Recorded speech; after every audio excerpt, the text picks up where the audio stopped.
treneris Rimas, sporto klube Pro Gym su sporto bulvaru. Šiandien kalbėsime apie pečių pratimą, tai yra treniruoklio stūmimas į viršų. Šis pratimas puikiai apkrauna pečių priekinę dalį. Dauguma šį pratimą žino kaip pečių viduriniai daliai, bet jis tai iš tikro laboratoriniais tyrimais parodė, kad labiau apkrauna vis dėlto priekinę dalį. Atliekant šį pratimą, priimam pradinę padėtį. Riešai visada tiesus, alkūnė tiesiai po plaštaką. Truputį į priekį pakreipta su kūno padėtim. Iš šitos padėties nuo akių lygio stumėte į viršų ir beveik ištiesite rankas. Ant sąnarių neužrakinate.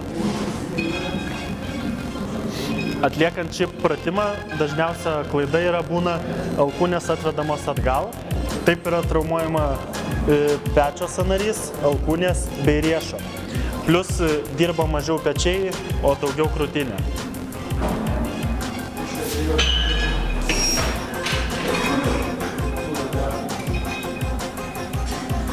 Dar viena klaida atliekant šį pratimą būna išriečiama nugara.